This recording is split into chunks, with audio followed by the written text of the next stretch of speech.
कि वहां पर एक काला कलर का व्यक्ति उनको पीट रहा है। राजा ने कहा, अरे दुष्ट, तुम मेरे रहते हुए गाय और बछड़े को मार रहे हो, मेरे रहते हुए। जब तक मैं इनका रक्षक हूं इनको छोड़ दो, नहीं तो मैं तुम्हें अभी मृत्यु दंड दे दूं। वह काला कालू का व्यक्ति परीक्षित जी के चरणों में आया और आकर के उनसे याचना करने लगा कि भगवान आप मुझे छोड़ दीजिए और मैं इस कलयुग का राजा हूं, ये समय मेरा है, इस समय का राजा मैं हूं। तब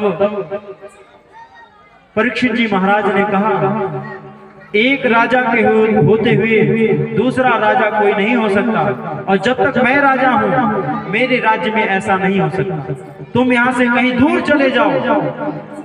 तब कलयुग ने कहा कि भगवान मैं जहां तक देखता हूं सर्वत्र आपका ही राज्य मुझे दिखलाई पड़ता है, सर्वत्र मैं आपको ही देखता हूं, आप ही मुझे कोई स्थान बता दीजिए।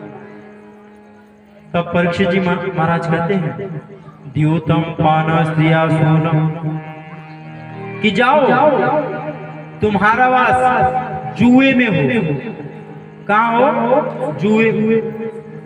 द्यूत पान अर्थात मदिरा, स्त्रिया अर्थात स्त्री, और सोना मतलब लड़ाई झगड़ा।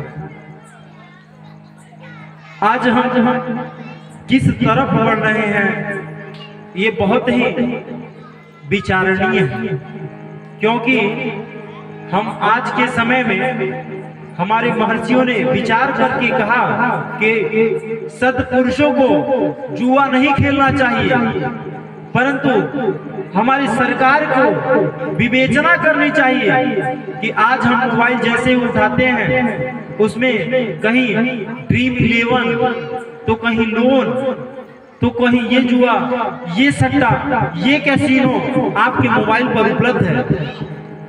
हमें विचार करना चाहिए कि हमारे संतों ने हमें बताया कि जुआ नहीं खेलना है, और यह भारतवर्ष की जो गवर्नमेंट है वो क्या कर रही है, ऐसे ऐपों को, ऐसे प्रसारणों को खुलेआम बढ़ावा दे रही है। इससे हमारा समाज जाएगा कहां? हम कहां जा रहे हैं? हम किस तरफ जा रहे हैं? यह विचार करना चाहिए। अगर आपके घर में कोई बालक ऐसा होगा जो जुआ खेलेगा, तो आप बताओ कि आपके घर की तरक्की होगी? वो तो घर जिंदा घर भी शमशान की तरह हो जाएगा। आज के बच्चे बैठ करके आईपीएल देख रहे हैं और आईपीएल के नाम पर सट्टा लगा रहे हैं, पैसा लगा रहे हैं। उनको कौन सिखाए? उनको वेदों का अध्ययन करना चाहिए, उनको शास्त्रों का अध्ययन करना चाहिए कि हमारे शास्त्रों में कहा गया है कि जुआ को मत खेलो। बताओ भला, जुआ खेलने से किसी का कल्याण हुआ है? युधिष्ठिर महाराज जी ने जुआ खेला था, उनका कल्याण हुआ था क्या? उनका जब कल्याण नहीं हुआ, जो अजनाब खंड के राजा थे उनका जब कल्याण नहीं हुआ, तो आपका जुआ खेल करके कैसे कल्याण हो सकता है? ऐसे ऐपों का, ऐसे जो प्रचारक हैं इनका हमें विरोध करना चाहिए, नहीं तो ये जो समाज है ना, ये घोर नरक की तरफ बढ़ रहा है।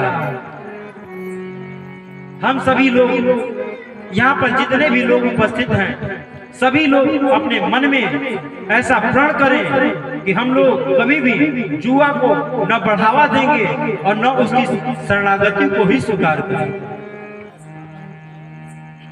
अगर हम ऐसा नहीं कर पाएंगे तो हमारी जो आने वाली पीढ़ी है वो इस प्रकार से पीड़ित हो जाएगी कि जिसका भान भी हमें नहीं।